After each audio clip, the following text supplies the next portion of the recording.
那么现在我已经到了河内的内排机场，一会儿我将从这里乘飞机直接去泰国，然后去到芭提雅。芭提雅调整一段时间之后啊，我将直接回沈阳。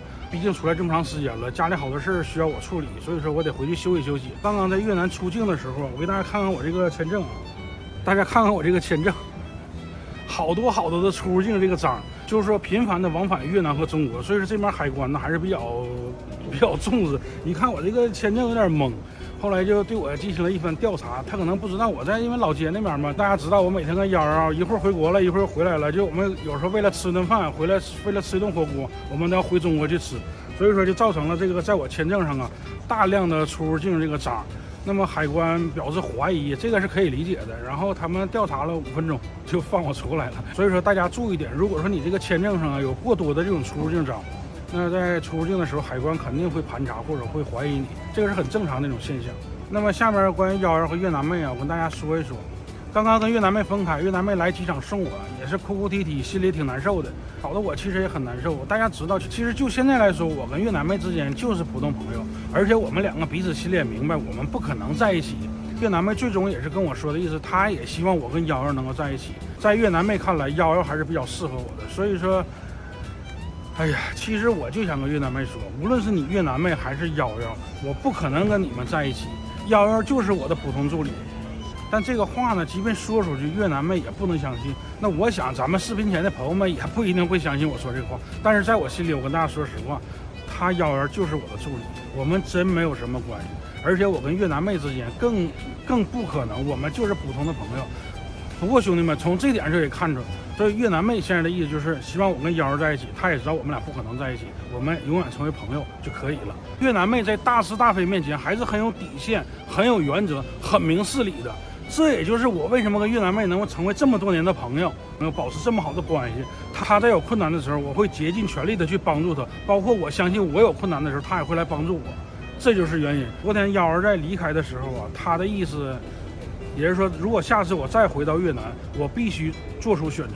如果我不回越南无所谓，如果我要是回到越南，我必须做出选择。那么现在这个情况啊，大家也就明了了。越南妹的意思是让我选择111的意思呢是让我下次回来必须做出选择。如果说想跟111在一起，就不要再去见越南妹。哎，所以说兄弟们，这个事儿我觉得很烦。我说句心里话，越南妹是我的朋友，我们就是普通朋友。111呢是我的助理，我就是花钱聘请你做我的助理，我真没有想过跟他们俩任何一个人有进一步的发展。但是现在他们2个人就逼着我做出选择。越南妹当然是自动放弃了，也许越南妹的内心也是不舍，也是不想放弃，但是至少越南妹在态度上表明了我已经放弃你了。但111还是极力的在争取我。所以说兄弟们，我现在就很烦，你知道吗？我出来毕竟这么长时间了，也几个月了，我真是为什么我这么着急的去买一张飞机票去到泰国，去到芭提雅，想调整休息一段时间，想散心，就是这个原因。行了，兄弟们，一会儿马上登机了，然后到芭提雅之后，可能待1周我就回到中国了，回到沈阳了。然后回到沈阳之后啊，可能休息一段时间，把家里事情处理之后再说吧，也许还去俄罗斯呢，不一定。现在已经登上了飞机，那么从河内飞到曼谷，大概飞行时间2个小时左右。到曼谷之后，我就直接找巴士去芭提雅。我跟兄弟们说，这趟飞机是600块钱，今天有一趟430的飞机，但是我没买那张票，为什么？就是那个飞机要飞到曼谷的朗曼机场，而且半夜到。我算一算，我半夜到朗曼，我再打车去到市区，我再住一宿，然后第2天去芭提雅，那我还不如做这个呢。这个贵了100多块钱，但是它直接到苏万纳普，而且这个时间非常好，晚上大概6点钟到。出机场马上有巴士，可以直接去到芭提雅，就不用折腾了。里外里其实也不是少花，而且坐那个飞机还折腾。现在我已经到了泰国苏万纳普机场，接下来我给大家分享一下到泰国之后你什么电话卡呀、钱的这些事儿。种种这些事儿应该怎么搞？其实没有大家想象中那么复杂。比如在国内买好电话卡呀，包括这个钱怎么办呢？这个车怎么办呢？这个其实很简单。大家今天就看看我下飞机之后我是怎么做的，然后怎样顺利到达芭提雅，到达酒店。那么在这个过程当中，我给大家展示一下，电话卡怎么办呢？钱怎么办呢？这些种种这些小问题。咱们下一步先丝滑入境，因为免签了吧，是吧？大家之前也知道了。我跟兄弟们说，无论在朗曼呢还是苏万纳普机场，都有很多这种卖电话卡的。那我跟兄弟们说，尽量的不要在这里买，因为这里首先没有便宜套餐，都是针对游客。另外一个，这里面卖的价钱也是比较高。兄弟们，前面就可以丝滑入境了啊！这个泰国机场免费 WiFi 还是不错的啊，咱们这里临时 WiFi 可以用免费 WiFi。已经丝滑入境了，大家知道泰国是免签是吧？然后这个我们就不多说了。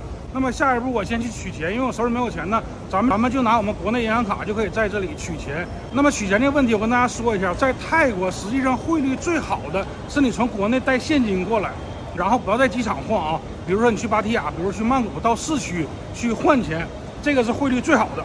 那么退而求其次呢，就是你用银行卡去 ATM 取，但是这个呢它是有限额的，你最多也就取大概2000左右吧，具体我也没算过。但是无论你取2000还是取500还是取100，它都是收一定的手续费，它这个手续费是一样的，就是每笔钱的手续费是一样的。那现在我没有办法，没有钱呢，钱被妖弄走了，所以说我现在只能去 ATM， 然后取点钱。好了，现在我们抓紧时间去。我取了1万泰铢，这是最高额度了，每取一笔是220泰铢手续费。你取100块钱、200块钱、500块钱，它都是这个价钱手续费。同意。咱们红牛啊，毕竟兄弟们，前方是战场，我们一定要打起精神。送完动能之后啊，我先整了8000万，今晚上够花就行。回头咱们到8点再慢慢整。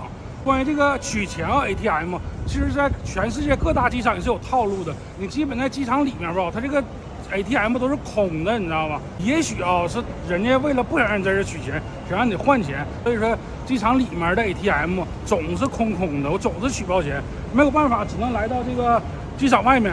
我们先搞了8000泰铢，反正今天晚上够花就行，是吧，兄弟们？咱们也别着急，到芭提雅再慢慢搞钱。拿到钱之后啊，我先来买那个去芭提雅的车票。那么无论你是去芭提雅还是去曼谷，都是在素万那普倒数第2层，这里可以买到巴士票，而且很便宜啊。在这里我跟大家说一下，无论你是去曼谷还是去芭提雅，其实我这个公式，我这个套路都可以套用。什么钱呐、银行卡呀，包括什么手机卡呀，我这个方式无论你去芭提雅还是去曼谷都可以套用。那么现在时间8点，现在只剩9点的票了，我还要在这里等1个小时，咱们出去抽根烟，一会儿休息休息。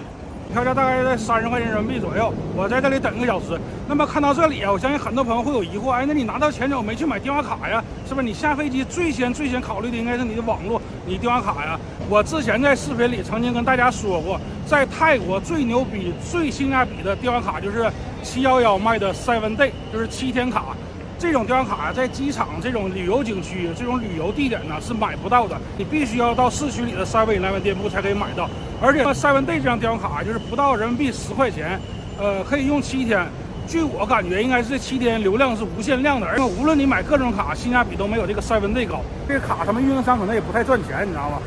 在机场这个各种卖卡的这个店铺啊，包括机场的711是没有卖这个卡的。这种卡你只能到市区的店铺里，然后去买。而且他们店员呢也不是特别推崇这个卡，知道的人很少，所以说我也是无意当中知道这个卡的，就是很有幸今天我告诉大家，以后大家来泰国就用这个7 Day 这张卡。比如说你待10天或者待2天，你先买一张7天的，然后到第6天、第7天你再买一张就完了嘛，是不是？这个7天用完之后扔掉，然后咱们再买一张，但是很合适啊！大家想想，不到10块钱可以用7天，大家讲解完后啊，大家是不是就明白了？所以说我先买车票，我先坐上巴士，然后到芭提雅之后一下车我就去711便利店去买这个电话卡。兄弟们看到没？7 Day 49泰铢，合人民币11-12块钱吧，可以用7天。提供一下护照。很快登记一下，照个护照照片就可以啊。他这个手机我也是服了，兄弟们，这干对焦也对不上，这妹子整蒙圈了。刚才经过工作人员不懈努力，终于把我这个手机卡办成了，大概整了10多分钟。主要他那个手机不太好使。那么现在我又来到我最熟悉的酒店，大家知道我每次来芭提雅都是住这个家酒店，最关键是他们家很便宜。这次我订房先订了4天，每天才合到100块钱。然后刚才在7买了点这个牛奶呀，买了点乱七八糟红牛一类的东西。现在时间也不早了，然后准备收拾冲个澡。咱们就按我这个套路，无论你去曼谷还是去芭提雅，就用这个打法，不会让你多花1分钱，让你顺利到达酒店。